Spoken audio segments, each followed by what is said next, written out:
Assalamualaikum warahmatullahi wabarakatuh. Selamat malam, pemirsa dimanapun berada. Selamat datang di Harian Teropong, di podcast Harian Teropong. Malam ini kita akan berbincang dengan satu tokoh di Kabupaten Tanggamus, tokoh yang cukup punya nama besar ya di Tanggamus ini, dan sejarah panjang dalam pembangunan Tanggamus dan kontribusi terhadap Tanggamus. Ini kita kedatangan Bang Kurnain, Pak Kurnain ya. Pak Kurnain. Assalamualaikum. Pak Kurnain ini sedikit kita coba review CV-nya dia, pengalaman hidupnya. Namanya Pak Kurnain, beliau itu lahir di Unggul 2 tanggal 8 Agustus 1981. SD-nya SD 1 Unggul 2, SMP Negeri 2 Kota Agung, SMA-nya SMA 7 Bandar Lampung, dan sempat mengenyam pendidikan sarjana di Jogja ya. Pak Kurnain di kampus STPA KPMD Yogyakarta, ambil S1 ilmu pemerintahan. Sebelum kita lanjutin, mereka manggil bapak atau bang atau gimana? Kalau kita biasanya sebenarnya kakak, jadi nggak kena di Nasdem itu sering dipanggil kakak, baik tua maupun muda, itu disebut kakak semua. Jadi lebih akrab kakak Kurnain. Kebetulan kakak Kurnain ini sekarang ini beliau menjabat wakil ketua 3 Dewan Perwakilan Rakyat Daerah Kabupaten Tanggamus ya, dari fraksi Nasdem ya. Kemudian juga beliau punya karir yang cukup gemilang menurut saya ya, jalanannya cukup bagus lah. Mungkin bisa kakak Kurnain cerita sedikit ya, berbagi pengalaman lah kepada pemirsa di Mampung berada ya, untuk jalan hidupnya mulai dari kuliah sampai saat ini menjadi seorang tokoh ya di Tanggamus yang cukup punya nama besar. Bisa berbagi lah mas masyarakat di Tanggamus ya. Silakan. Baik. Assalamualaikum warahmatullahi wabarakatuh. Yang pertama saya ingin mengucapkan terima kasih sudah diundang oleh Harian Teropong. Ini TV ya. Sudah diundang, kemudian bisa hadir di tempat ini dengan agenda diskusi kita terkait dengan pertanyaan tentang padi ya. Sebenarnya pada dasarnya kita jalani aja sebenarnya itu. Kita coba untuk sesederhana mungkin, tapi kemudian kita harus bertarget. Nah, dalam bertarget itu kita punya proses bagaimana naik turun, kemudian evaluasi setiap apa yang kita lakukan, kemudian kita punya solusi, rekomendasi, kemudian kita semakin lama semakin berkualitas. Ini tidak terlepas dari semua pengalaman kita. Kalau berangkat dari mana, saya sebenarnya berangkat dari anak petani yang memang ya cenderung sangat sederhana sekali. Saya dididik oleh alam, bagaimana bergelut di alam, bagaimana kita berbaur di alam, berbaur di masyarakat, itu adalah modal dasar. Berangkat dari kesederhanaan itu, kemudian memiliki tekad, kemudian mencapai tujuan, memiliki target, itu yang menjadi bekal saya, konsep saya dalam mengarungi kehidupan. Saya awal dulu sebenarnya saya ini ya nggak terlalu kutu buku, bukan. Kemudian senang berorganisasi juga bukan. Tapi saya nikmati hidup itu untuk berbaur ke semua masyarakat. Jadi saya waktu SD ya saya ya kalau peringkat 1 itu enggak, kemudian sampai di SMP juga enggak. Di SMA saya ya termasuk tergolong orang-orang yang kurang disiplin, bisa dikatakan kurang disiplin. Tapi modalnya adalah keberanian. Jadi karena memang juga saya disupport sama keluarga dengan dikuatkan oleh keluarga, dengan disemangati oleh keluarga yang berharap akan merubah hidup. Ya saya semenjak dari SMA saya langsung ke Yogyakarta dengan kakak saya sendiri yang sangat maksimal supportnya untuk kakak saya ketua perempuan untuk saya kuliah di Jogja. Di tahun 2000 saya lulus SMA, kemudian saya melanjutkan jenjang kuliah, jenjang perguruan tinggi. Saya di situ saya coba untuk menimpa jati diri, kemudian berbaur di masyarakat Jogja. Yang mungkin Jogja yang sudah kita tahu dia kota pendidikan dan lingkungannya sangat mendukung, kemudian ya kondusif, mendukung tentang pembentukan diri kita. Di Jogja lingkungan yang sangat sederhana tapi serius dalam belajar. Nah, saya di tahun 2000 saya masuk kuliah di STPMD APMD Yogyakarta.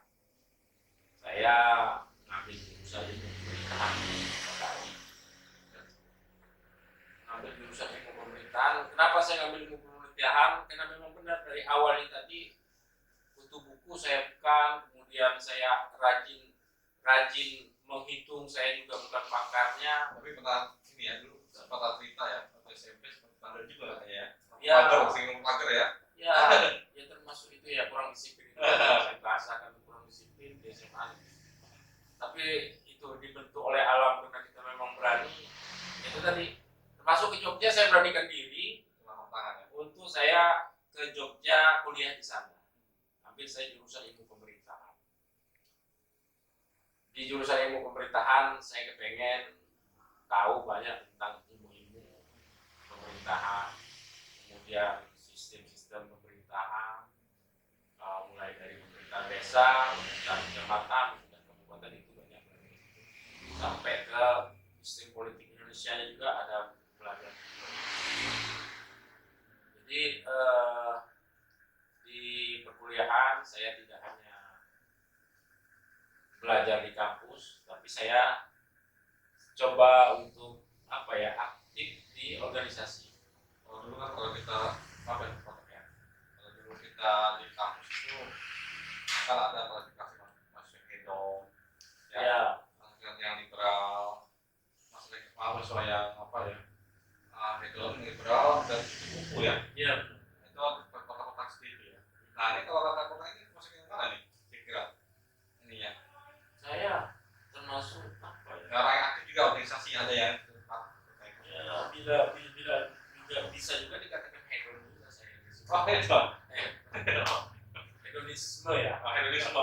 Paham. Ya sukanya itu hedonisme kan ya, awal semester 1 di situ saya termasuk orang hedon yang nggak peduli dengan kampus, nggak peduli dengan lingkungan, kemudian nggak butuh berorganisasi. Tapi ada beberapa teman-teman yang mengajak untuk berorganisasi. Itu saya di semester 2, masih di tahun 2000 itu saya semester 2 diajak berorganisasi. Kemudian organisasi waktu itu saya aktif di awal mulai di KMI, ya, HMI. Ya, saya pernah ikut LK, bergaul dengan teman-teman aktivis HMI, senior-senior. Kita selalu diskusi-diskusi, kemudian dari kita baca buku, kemudian kita diskusikan. Itu pengalaman-pengalaman kita di situ.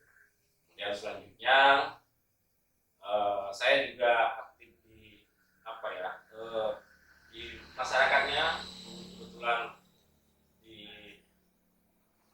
aktivitas petani saya aktif di situ. Dulu saya gabung setelah saya masih ikut di HMI, kemudian juga saya gabung di Front Mahasiswa Nasional pada waktu itu. Jadi di Front Mahasiswa Nasional saya langsung berbaur di masyarakatnya, baik masyarakat di tingkat petani maupun masyarakat kaum miskin kota, atau juga masyarakat juga pada waktu itu masyarakat pengamennya. Saya berbaur di situ, sehingga banyak pelajaran yang saya bisa ambil dari situ. Kemudian karena kita berorganisasi, maka juga saya tidak hanya di ekstra kampus ataupun di luar kampus gitu yang saya berorganisasi, tapi juga saya di intra kampus bersama dengan kawan-kawan aktif di BEM-nya, presiden BEM juga, BEM kampus, STPMD, APMD aktif. Kemudian kita juga di jurusan, BEM jurusannya juga. Di kampus itu pada waktu itu ada 3 jurusan kita, ilmu komunikasi, ilmu pemerintahan, kemudian ilmu sosial. Jadi saya di ilmu pemerintahan aktif di HMD-nya dan mahasiswa jurusan pada waktu itu. Saya aktif di situ, kemudian setelahnya itu saya aktif di BEM-nya, di presiden BEM-nya, STPMD, APMD. Artinya ini cikal bakal saya pengen mengekspresikan diri saya, pengen berguna diri saya ini berguna bagi semua. Jadi dengan kita berorganisasi pada waktu itu kita memahami tentang, di diskusi kita memahami tentang teori, kemudian di masyarakatnya kita bergaul dengan teman-teman aktivis di masyarakat, kita paham tentang prakteknya. Jadi ada keseimbangan antara teori dan praktek. Nah, ini bekal awal mulanya. Itu Pak tekannya. Menarik juga ya. Nah, sebelum ngopi ini. Saya mikir santai ya. Iya. Tekan dulu. Ya, menarik bagi saya pengalaman hidupnya ya. Ini langsung satu aktivis dulu ya. Kakak Tipis gitu ya kalau dia Iya. aktif organisasi, tipis ya. Bisa juga mungkin. aktivis Terima kasih disebut aktivis. Orang yang aktif gitu ya. Ya, betul. Harus kita aktif gitu kan. Memang sih kalau kita waktu mahasiswa itu mau aktif biar kita bisa menggunakan pola pikir kita. Nah, setelah itu ini apa? Sedikit cerita ya, kan nggak mungkin seorang kakak kota ini bisa bebas sekarang ini ya. Bisa ada proses yang dilalui sama panjang gitu. Bisa nggak berbagi cerita pengalaman apa sih yang kakak gunain menjaga sebelum terjun ke dunia politik praktis ya? Iya. Pengalamannya mulai dari lulus kuliah kayak gimana. Jadi hal itu bagi saya cukup menarik ya buat berbagi pengalaman ke yang lain. Jadi biar orang itu termotivasi, walaupun kita apa yang kita lakukan itu tidak berkecil hati. Kalau kita tekun dan fokus, bapak pasti ada hasilnya. Bisa kecil relatif hasilnya ya. Tapi itu benar. Ya. Di kampus kita memahami teori, di organisasi kita juga ada diskusi-diskusi, memahami juga tentang teori, kita sering diskusi dan buku. Kemudian di praktek tadi kita terjun ke masyarakat, kita berpraktek bagaimana mensatukan diri kita kepada masyarakat. Nah, begitu jadi bekal kita, ini Kakak Adi, bekal kita. Artinya kita jangan menutup diri pada lingkungan kita. Dengan bekal itu kita berbaur dengan ini menjadi modal dasar kita ketika kita terjun di politik praktis ataupun terjun di masyarakat. Saya awal mula ini sama juga dengan Kakak Adi. pada waktu saya setelah selesai di Jogja, saya sempat merantau di Kalimantan, melamar pekerjaan yang juga gaji. Melamar kerjaan di perusahaan, kemudian saya juga pernah aktif bekerja di NGO di Kalimantan. Saya ingat pada waktu itu namanya NGO-nya apa ya? Dari Indonesia. Di situ kita melakukan penelitian. Ya itu tadi modal dasar kita dari kampus kita bisa bagaimana studi-studi penelitian, riset. Setahun saya sempat di Kalimantan. Cuman karena memang ada keinginan, harapan pada waktu itu ingin membangun di wilayah Lampung, khususnya di Tanggamus, karena memang saya lahir di Tanggamus. Akhirnya setahun setelah itu saya keluar dari Kalimantan, saya langsung ke Kabupaten Tanggamus. Dulu saya susah mencari apa ya, susah pekerjaan yang tetap itu susah. Akhirnya karena bekal saya di organisasi tadi, ya di NGO, kemudian di aktif di mahasiswa, di organisasi mahasiswa, akhirnya saya melamar pekerjaan di surat kabar. Nah, seperti teman-teman juga. Saya di media, wartawan ya. Pada waktu itu medianya itu adalah media yang cukup terkenal di Lampung, di mana Lampung. Pada waktu itu saya masuk jadi wartawan. Pada waktu itu digaji 400.000. Di tahun 2007 saya lulus kuliah, 2005 setahun saya di Kalimantan, 2006 saya sempat masuk di pekerjaan sebagai jurnalis, sebagai wartawan pada waktu itu. Mulai jadi wartawan. Ya, jadi wartawan. Berapa lama kira-kira? Sekitar lumayan lama. Saya di Bandar Lampung setengah tahun, sekitar 5 bulan atau 6 bulan yaitu saya di media itu. Bekal saya karena itu tadi, karena pernah kita belajar menulis di organisasi, belajar menulis di kampus. Jadi mau tidak mau ya sudah, saya coba untuk di dunia jurnalistik. Kemudian setelah itu saya resign. Pernah juga saya ditawarkan untuk jadi dosen di Bandar Lampung, cuman karena memang basic kita di lapangan ini kan. Jadi kadang-kadang jati diri kita ini Passionnya ya berarti ya? Iya benar. Passionnya. Jadi kaku lah kalau kita ngatur passionnya. Iya benar. Jadi kita yang nggak biasa menjelaskan ini kemudian disuruh jadi dosen, jadi kita bukan jiwa kita kayak gitu. Jadi karena memang kita sering di lapangan, sering di masyarakat, ya jiwa kita di situ. Akhirnya saya resign dari media itu di Bandar Lampung, saya ke Tanggamus. Di Tanggamus saya aktif di media juga. Kemudian saya pernah membuat sebuah lembaga. Pada waktu itu saya membuat lembaga saya lupa nama lembaganya itu, tapi saya dengan kawan-kawan yang teman saya SMP, SMA saya ajak untuk berorganisasi, membuat sebuah lembaga. Di situ saya aktif di Pemda Kabupaten Tanggamus. Saya tahu, saya kenal, dan saya paham tentang memang basic dari ilmu pemerintahan. Saya paham soal itu.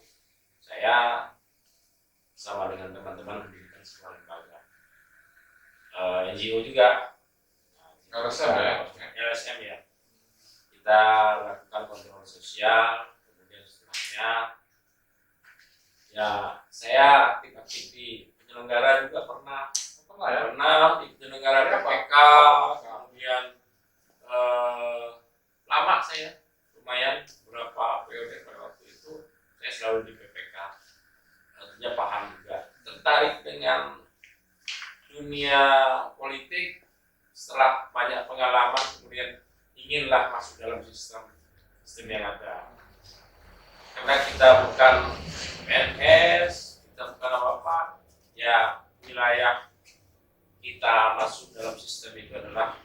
masuk coba untuk mencalonkan diri menjadi calon legislatif itu di 2014.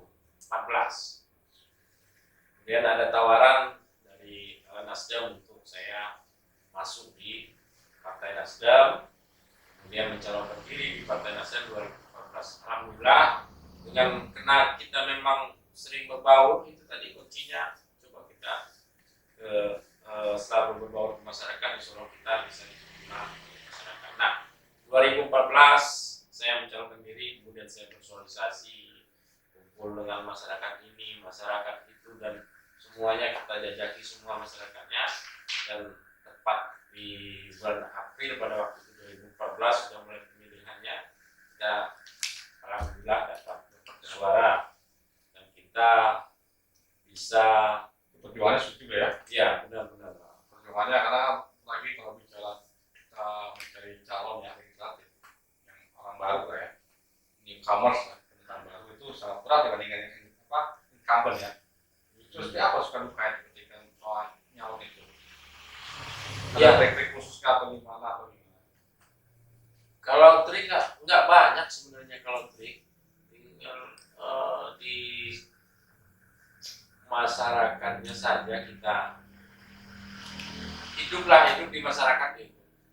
Jadi yang paling harus kita perhatikan itu adalah bahwa kita jangan memaksakan ide kita untuk kita mengatur konsep kita, tetapi kita coba lihat apa yang ada, kondisi objektif yang ada, materi yang ada di masyarakat itu seperti apa, kemudian kita sesuaikan antara materi, kondisi objektif itu dengan ide kita, baru ketemu nanti itu adalah konsepnya, strateginya. Jadi masyarakat itu nggak boleh kita paksakan dengan ide kita. Tuh. Kalau masyarakatnya saat ini adalah mayoritas petani, ya kita harus berbaur dengan petani. Apa sih kebutuhannya petani? Kalau masyarakatnya itu adalah pekebun, apa sih kebutuhan pekebun itu? Nah, itu kita ambil, kita deketin masyarakat, kita berbaur. Kemudian di situ ada celah-celah kita, strategi kita bisa kita bentuk, strategi kita, konsep strategi kita bisa kita bangun, untuk kita mendapatkan simpati dari masyarakat. Itu mudah. Dengan itu aja kita bisa diterima oleh masyarakat. Insya Allah kita diterima gitu, jadi mencalonkan legislatif itu mudah saja. Lagi nih, maaf saya potong ya.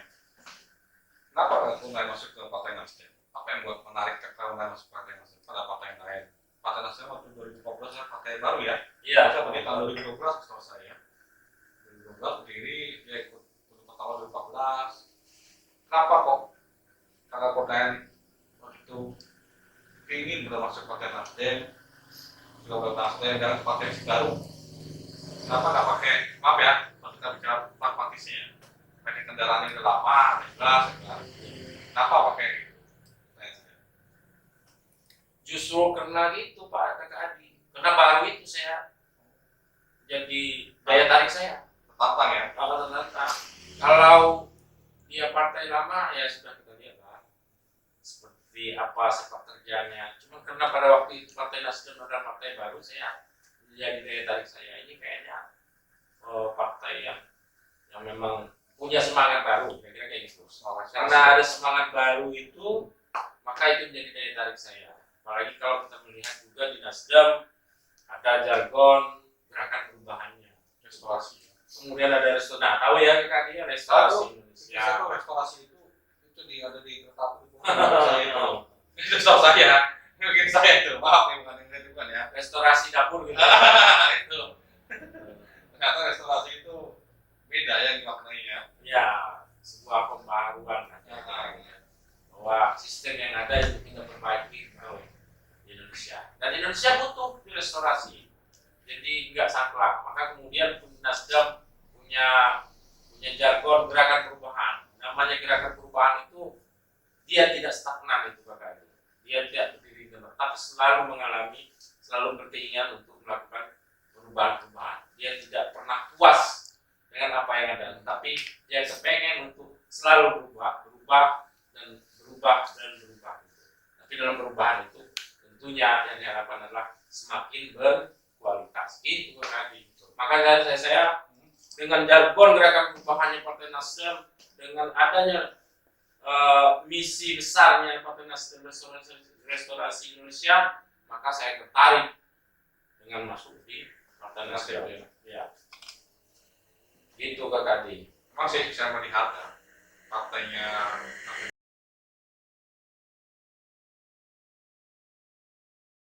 di Tangerus, Nasdem dapat kursi itu dari 12 ke pertama itu. Pada waktu itu 3 di Tangerus, 3 di Siapa aja yang kebetulan di dapil 1 kita, 1 itu ada Pematang Sawah, kemudian pada waktu 2015 dapil 1 Pematang Sawah, Semaka, Bandar Negeri Semuong, dan Wonosobo pada waktu itu. Itu dapat kita Nasdem 1. Kemudian di dapil 2 Kota Agung Barat, Kota Agung Pusat, kemudian Kota Agung Timur sampai ke Giste itu dapat juga 1. Kemudian satunya lagi di dapil 6, yaitu meliputi kecamatan Limau, Suku Balak, Bulog, Lumbayan Barat. Ya, Hukum pada waktu itu 2014 3. Kemudian sampai karena kita berbenah, saya pada waktu itu di Nasdem awal masuk 2014 saya bukan pengurus, tapi setelah saya jadi dewan, kemudian saya aktif di kepartaian, maka saya dipercaya untuk jadi pengurusannya. Pada waktu itu saya menjabat sebagai 2014 sampai di 2019 itu saya menjabat sebagai sekretaris Partai Nasdem DPD Kabupaten Tangerus. Kemudian setelah kita ikut di pemilu 2019, pemilu yang keduanya Partai Nasdem ikut di pemilu itu kita mendapatkan tambahan suara yang tadinya 3 kemudian menjadi 5. Ada tambahan kita di dapil 3 yaitu Gunung Alit Gisting dan Sumberjo. Kemudian ada tambahan juga di dapil 4 Pulau Panggung, kemudian Air Naningan dan Hulu ya. Ya, itu tambahan kita. Jadi dewan kita pada waktu pemilu 2019 ditambah menjadi 5. Dan itu kita mendapatkan kesempatan untuk menjadi duduk sebagai pimpinan DPRD. Maka kemudian pada waktu itu saya dipercaya oleh partai untuk duduk sebagai wakil ketuanya. Dapat jatah sebagai wakil ketua DPRD Kabupaten Tangerus. Saya dipercaya oleh Partai Nasdem sebagai wakil ketua DPRD. Itu sekali. Tapi pada waktu 2014 saya anggota biasa. Saya duduk di anggota komisi. Pada waktu itu 2014 sampai 2016 saya di wakil ketua komisi 3. Dia membidangi pembangunan ya. Pada waktu itu ketua komisinya wakil bupati kita Pak Jisbei, saya wakil ketuanya. Kemudian dari 2017 sampai 2019 saya pindah komisi di komisi 2 sebagai wakil ketua komisi 3. Ya bidang perencanaan, kemudian pertanian juga di bidang di komisi 2. Ketika jadi pimpinan itu awalnya anggota biasa, ketika jadi pimpinan itu ada nggak rasa grogi, kikuk gitu, atau nggak bikin sidang itu? Ya kalau ini apa ya, saya waktu jadi dewan merasa mimpi, tetapi lahir dari mimpi itulah kita mencapainya menjadi kenyataan. Tapi awal saya jadi dewan, ya sempat beginilah kira-kira dunia politik praktis ya. Tapi kemudian karena memang basic saya di ilmu politik, sarjana ilmu politik, saya banyak paham soal bagaimana manajemen organisasi pemerintahan, kemudian bagaimana sistem pemerintahan, kemudian bagaimana sistem politik Indonesia yang meliputi trias politika yang bahasanya tadi ada legislatif, eksekutif dan yudikatif. Jadi paham soal itu.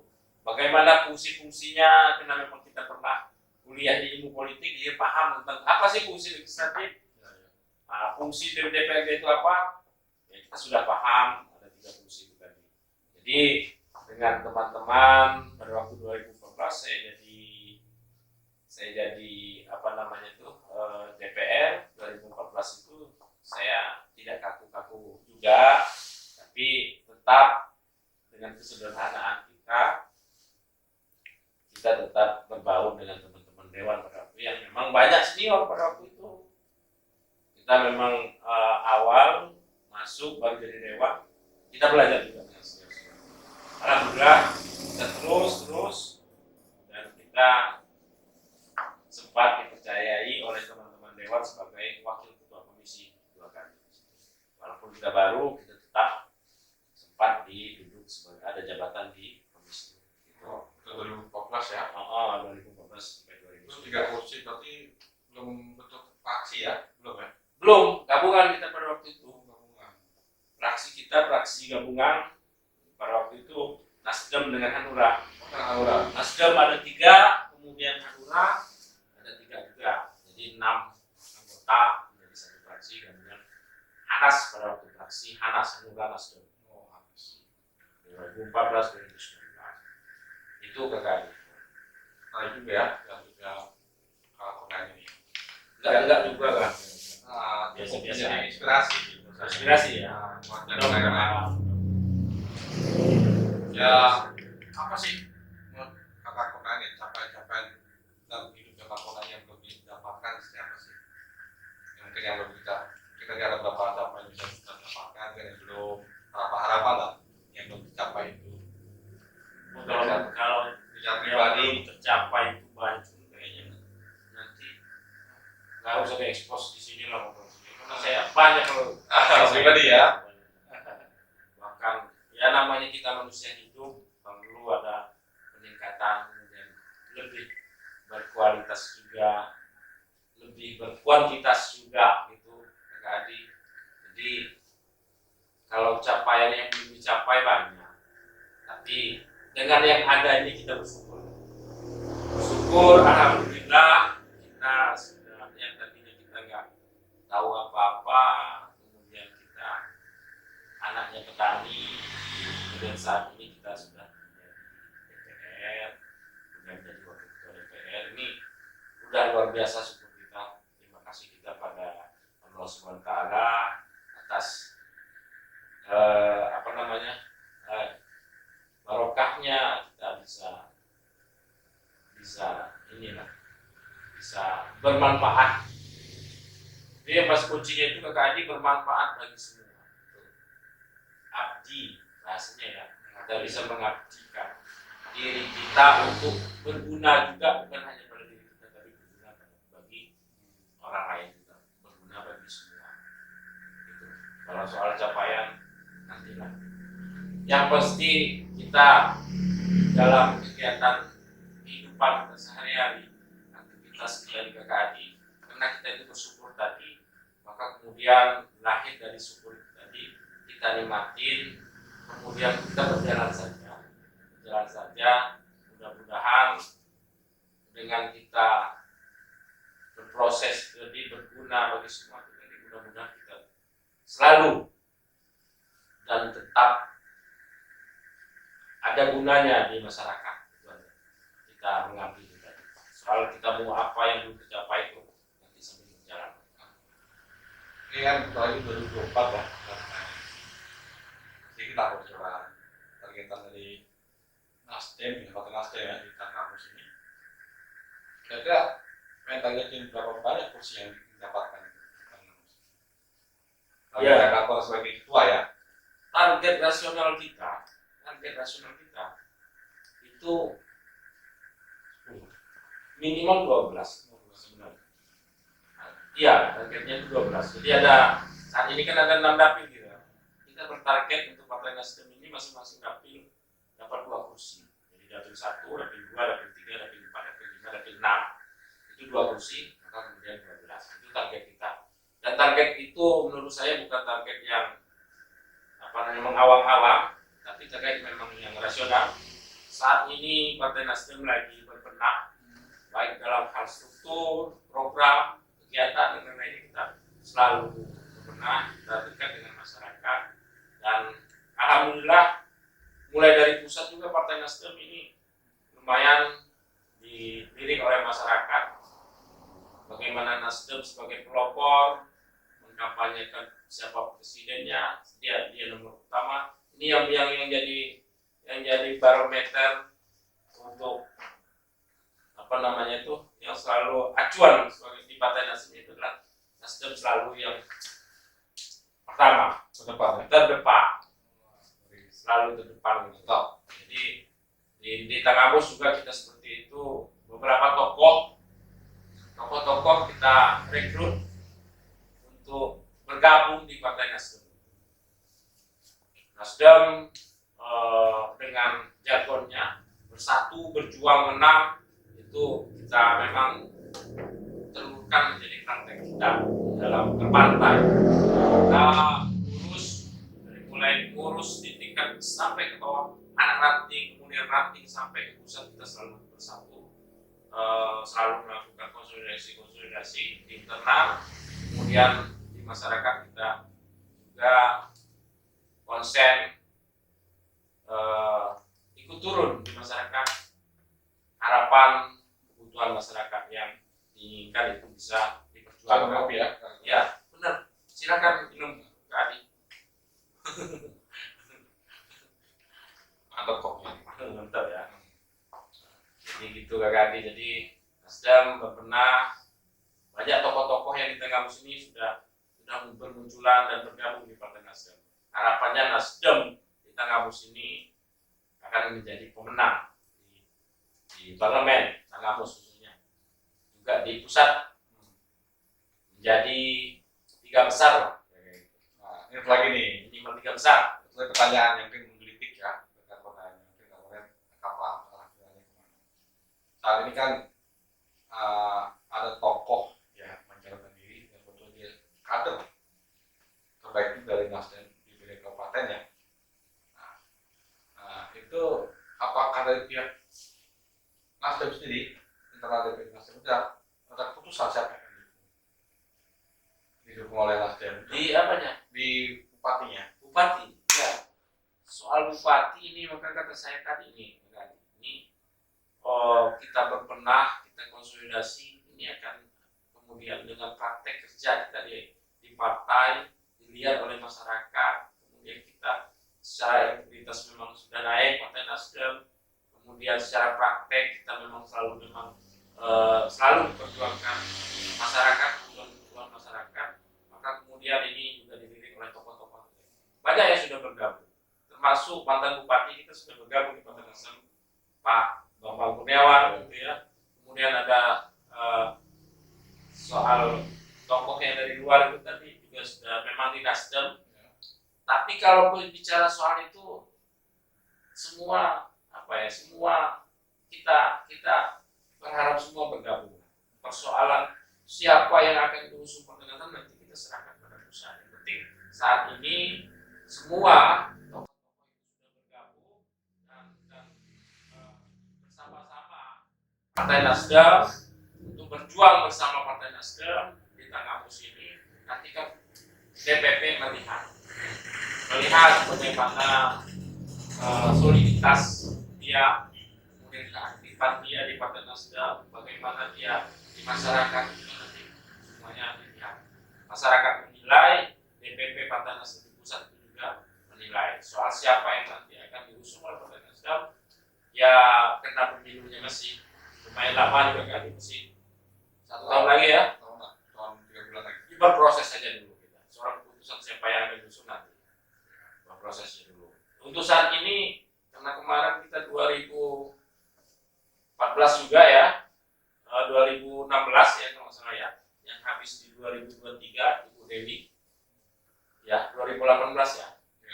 2023 Oktober. Iya, ya selama ini masih Ibu Dewi ya kita dukung Ibu Dewi. Kita karena memang pada waktu pilkada kemarin kita memang Partai Nasdem mendukung Ibu Dewi. Jadi sampai di 2023 kita tetap mendukung Ibu Dewi. Soal siapa nanti, apakah kita akan tetap ke Ibu Dewi ataukah memang dari kader luar atau dari kader internal yang jadi bupati. Oh, saya nanti masyarakat aja ya. Ah. Ini. Kalau saya cocok lah aku ini. Ya kalau cocok mungkin nanti masyarakat lah yang menilai. Kalau kita lihat survei kapan ya? Bulan Maret kalau nggak salah ya. Tokoh tangga Musa ya elektabilitasnya kampung ini memang bagus di angka 3%. Alhamdulillah. Dari masih yang di Bantul saya baca ya di media online. Kalau saat ini di KKN kita tetap selalu dekat dengan masyarakat. Kalau soal pilkada itu nanti di 2024, kalau memang diharap oleh masyarakat, kenapa tidak? Itu dengan telepon saya tadi, bahwa kita semua untuk berbakti kita harus siap. Apapun yang terjadi kita harus siap. Mimpi, tapi ketika mimpi itu juga harus diimbangi dengan kondisi objektif masyarakat. Kita tidak boleh subjektif, kita tidak boleh juga ambisi benar bahwa kita harus mencalonkan berambisi gitu, tidak boleh, tidak baik. Jadi biarkan saja masyarakat menilai, nanti juga masyarakat yang akan memilih. Jadi begitu KKD, jangan kalau bahasanya kalau nggak ada ambisi nggak bagus, tapi kalau terlalu ambisi juga kurang bagus. Jadi kita ngalir aja, merasa masyarakat yang menilai. Kalau memang dirasa masyarakat mampu, kenapa kita nggak siap? Untuk berbakti kita harus siap. Saya juga, kalau saya Kampung ini kan dari gelar adat ya. Ya. Gelar kaja, penyimbang marga. Ya. Kalau kata pelatih ini ya, sejarah di Lampung khusus Tanggamus ya. Saya rasa kurang solid sih saya melihatnya. Karena apa? Perjuangannya masih berpecah belah.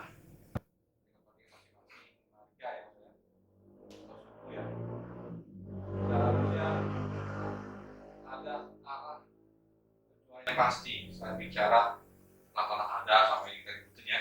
Mungkin kalau pernah sering kedatangan orang ada dewan ya tentang terus terkait dengan suatu perusahaan, tidak haknya pasal mereka haknya. Ya, apa karena orang yang sebagai gelar adat ini nggak bisa ngarahkan para pemangku adat ya di Tanggamus ini dalam momen di Lampung bahwa memperjuangkan itu minimal gitu. Coba kita memperjuangkan suatu hal nyata. Ada pengakuan dari negara tentang adatnya di Lampung ini. Itu kalau saya nggak ada. Karena kita bedakan dengan Minangkabau dengan yang lainnya agak ada peraturannya. Kenapa kok masih sifatnya mengejarnya tanah, sedangkan untuk yang fundamental itu tidak. Itu menurut kakak lain gimana? Iya, ini seiring dengan kemajuan zaman. Sebenarnya awal mula adat itu sangat ketat di masyarakat. Bahkan hukum juga sebelum timbul hukum negara ada hukum adat. Tapi kemudian dengan seiring dengan perkembangan zaman, maka ini agak sedikit tergerus. Ini adalah apa ya? Sebuah PR kita sebagai orang yang muda yang memang dilahirkan dari wilayah kita, kemudian dari adat dan juga di sini juga yang terlahir di adat sini juga, maka butuh perjuangan untuk kembali menguatkan pengakuan adat tadi. Kemudian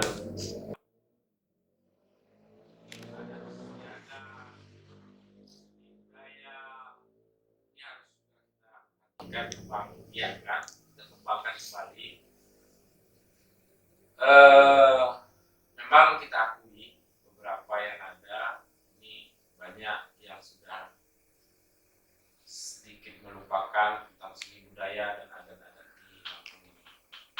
Tapi ini adalah tugas kita. Benar kata Kakak Adi tadi, kalau memang ini kita butuhkan untuk buat sebuah peraturan atau dalam hal ini adalah peraturan daerah perda gitu, kenapa tidak? Nanti kita diskusi lebih jauh soal itu, termasuk dengan tokoh-tokoh penyimbang adatnya. Dan di sini kan banyak marga-marganya. Kalau itu nanti adalah kebutuhan untuk kita buat perda tentang adat, ya kenapa tidak? Nah, artinya ini sebuah PR bersama bagi kita semua untuk kita menyikapi bagaimana lemahnya adat istiadat, kemudian seni dan budaya Lampung. Saya sangat setuju. Gelar saya di bawah inilah ya, di bawah saya batin.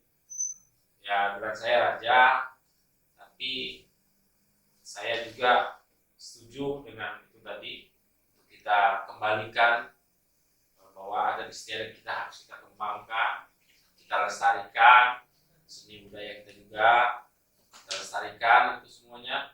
Jadi untuk tapi tidak menutup kemungkinan juga dengan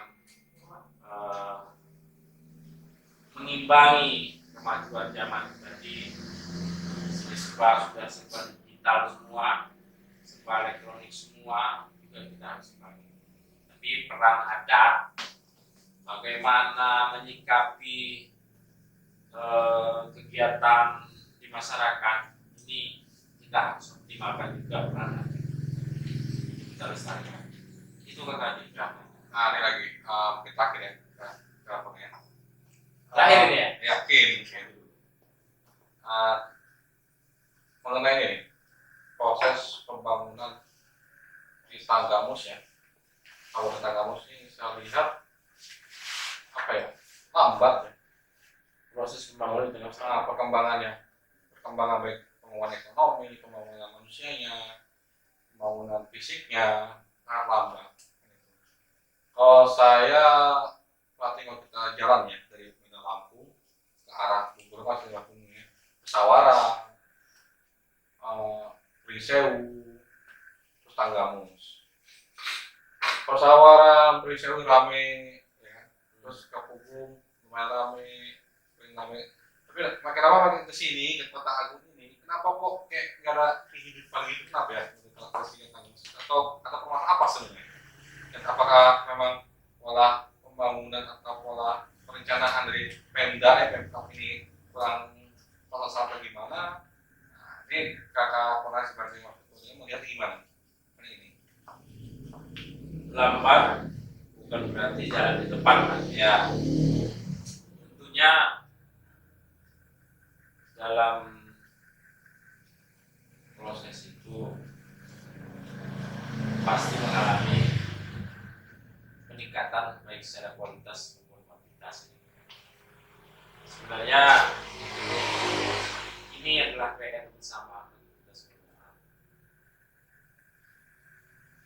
dan berharap dengan ada kelambatan masa kekali itu tadi, sebenarnya bukan lambat, ini butuh, ini adalah butuh semangat lagi, semangat yang harus ditingkatkan kembali kan, itu butuh gebrakan ya. Apa yang harus dilakukan sebenarnya ini PR kita bersama. Saya di legislatif juga bersama dengan teman-teman dewan itu sering juga kita lakukan diskusi soal bagaimana Tanggamus planning Tanggamus ke depan. Itu sering kita diskusikan di teman-teman DPRD juga. Kalau lambat sebenarnya enggak, tapi ini butuh gebrakan saja, dorongan, butuh gebrakan aja. Nah, yang gebrakan ini yang harus kita support sebagai bupati yang ada saat ini, ya kita harus support programnya, support kegiatannya. Bila perlu, ketika ada musren bank, ya kita masukkan ide-ide kita, usulan-usulan kita. Kemudian ketika teman-teman ini juga kerjasama dengan teman-teman media, kemudian teman-teman elemen-elemen organisasi, kita rangkul semua untuk meminta pendapatnya agar kita seperti apakan di tengah musim. Tentunya kita butuh gebrakan-gebrakan di tengah musim. Benar, pembangunan kita juga harus kita tingkatkan, baik pembangunan sumber daya manusianya maupun pembangunan fisiknya.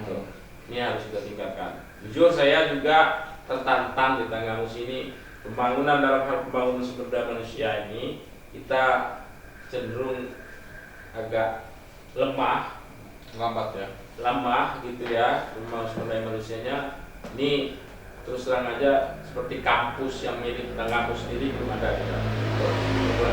Maka kemudian dalam rangka mendorong meningkatkan pembangunan sumber daya manusianya itu, maka kita butuh kampus perguruan tinggi di sini di Tanggamus ini, yang memang miliknya Tanggamus, bukan apa namanya itu pengembangan atau cabang dari daerah lain gitu. Sehingga anak-anak yang saat ini hanya selesai di kuliah di SMA saja itu bisa melanjutkan dia kalau dia sudah berumur. Tidak lagi orang tuanya memikirkan biaya kos, tidak lagi orang tuanya berpikir gimana transportnya. Kalau sudah ada perguruan tinggi di sini, maka kemudian nanti juga, nah pembangunan sumber daya manusia itu juga kita harus gunakan. Terkait dengan fisiknya itu tadi, sebenarnya butuh gebrakan. Itu ada ide-idenya para pemimpin dulu, ada membuat jalan poros, jalan lingkar dan lain. Nah itu sebenarnya harus juga direalisasikan. Jadi kita nggak mentok di situ, nggak mentok kita harus di lingkungan saja dan lingkungan, tapi ada gebrakan yang butuh untuk kita musim, gebrakan yang brilian kita musim.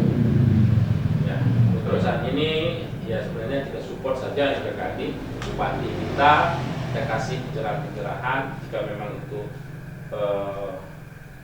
evaluasinya adalah bahasa kakak adik tadi lambat, ya nanti kita kasih masukan usulan-usulan untuk biar nggak lambat. Gitu. Itu kakak adik ya. Ya. Kita juga media, sebagai media ya, kita juga partnernya Pemda ya. Iya benar-benar. Pemerintah Kabupaten Pemkab ya.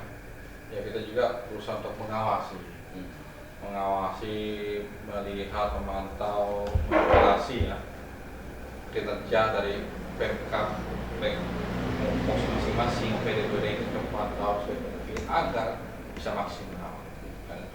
Oke, mungkin terakhir kalinya ini closing statement dari Kakak Kurnain. Kita akan closing statement ya untuk apa ya, masa tanggap khususnya ya. Ya. Dan yang mungkin untuk muda-muda kampus ini biar punya semangat untuk setia Kakak Kurnain lah. Ya.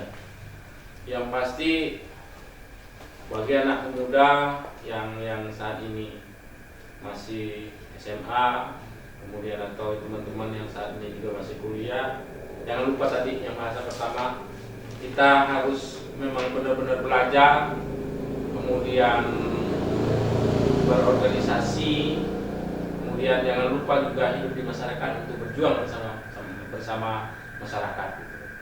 Kemudian terkait dengan proses itu tadi, semua harus kita hadapi, semua harus kita ikuti, tapi kemudian kita juga harus memiliki target gitu. Target yang harus kita capai itu adalah impian kita, yang harus menjadi misi kita dalam melakukan proses kehidupan kita, mulai dari kita hal yang kecil sampai hal yang besar kita lalui semua. Kemudian cukup, nggak harus banyak neko-neko, kita cukup dengan kesederhanaan kita saja, dengan kita berbaur masyarakat, di situ kita belajar pada masyarakat. Kemudian kita berstrategi itu tadi, berkonsep itu tadi, itu konsepnya datang dari pandangan kita, dari penglihatan kita di masyarakat. Bagaimana kondisi objektif masyarakat, kemudian kita telurkan menjadi ide kita. Jadi berangkat dari kebutuhan masyarakat, berangkat dari kepentingan masyarakat, kemudian kita rekomendasikan dari ide-ide kita gitu. Nah kemudian jangan sampai kita ini ya, kita tetap harus melakukan peningkatan diri lah ya, harus berinovasi, jangan puas dengan keadaan kita. Tetap kita jangan stagnan, agar kita memang benar berguna bagi semua. Jangan sampai kita lemah, jangan sampai kita pekerjaannya tidur saja, tapi kita harus terus berbaur dengan masyarakat, berpikir kita, kemudian apa yang bisa kita lakukan sehingga yang kita lakukan itu berguna bagi semuanya, berguna bagi diri kita, keluarga kita, begitu juga pada masyarakat yang lebih luas. Jadi intinya tetap jangan kita lemah, kita harus kuat. Dengan jargon bahasa bersatu, kemudian berjuang menang, itu juga sebagai acuan kita juga bagus. Jadi ketika kita sudah bersama, bersatu ide kita, kemudian kita melakukan perjuangan, maka kemudian yang akan kita capai adalah hasilnya adalah kemenangan. Insyaallah kemenangan itu akan bisa kita raih. Itu saja mungkin yang bisa kita ambil dari diskusi kita ini. Cukup menarik tadi kita dengar closing statement dari Kakak Kurnaen ya, yang untuk coba motivasi ke kita semua, khususnya kaum pemuda-pemudi di Kabupaten Tanggamus, agar punya semangat yang terus berjuang untuk mencapai kemenangan. Tapi yang utama saat berjuang dan menang, kita harus bersatu dulu. Samakan visi kita semua untuk apa melangkah, dan itu agar mencapai kemenangan yang kita inginkan bersama. Itulah kalau saya lihat falsafahnya Partai Nasdem yang saya pelajari. Maka dari itu ya semoga apa yang Kakak Kurnaen berikan ke kita semua bermanfaat buat kita semua ya, dan mudah-mudahan menjadi inspirasi, motivasi, dan menjadi semangat ya untuk mencapaikan ide-ide baru yang brilian demi kemajuan Kabupaten Tanggamus khususnya dan Indonesia secara umum. Nah itu mungkin kita dalam next kita akan datangkan tokoh-tokoh yang lain untuk berdiskusi dengan kita, saya berbagi ya pengalaman mereka. Ini saya terima kasih Kang Kurnaen. Dan semangat untuk teman-teman harian Teropong, maju terus dan berkembang terus. Terima kasih. Terima kasih sudah kehadiran, saya kasih bukannya untuk kita yang sederhana ini. Ya semoga kita ini dilancarkan ya. Dengan moto kita harian Teropong ini adalah media yang akurat, berimbang, dan dipercaya. Akurat itu kita harus benar-benar jeli sesuai dengan filosofi Teropong. Anchornya dengan benar. Akurat, jangan asal anchor aja, tapi harus tepat akurat di trackernya. Investigasinya tepat dan berimbang. Jangan hanya kepentingan sesaat aja, tapi berimbang. Ini akan diberi kepercayaan, dipercaya oleh masyarakat umum kan itu. Dan di partnernya Pemkab Kabupaten Tanggamus. Itu yang kita inginkan sebenarnya dengan Teropong ini. Kita akan memberikan visi yang lain, media-media yang berbeda dengan lain ya. Mungkin ada konotasi negatif tentang media kan itu. Tapi kita coba untuk membuatkan bahwa media Teropong ini adalah hal yang berbeda. Mungkin saya sebagai pemerintah juga Adi Putra Amri Darussamin, tim redaksinya, dan itu mau pamit ya. Lain kali kita akan diskusi lagi. Mohon maaf kalau kita ada kesalahan, kalau ada kata-kata yang tidak benar ya, tepat dan semua juga. Ya, saya akhiri diri. Wabillahi taufiq hidayah. Assalamualaikum warahmatullahi wabarakatuh. Waalaikumsalam.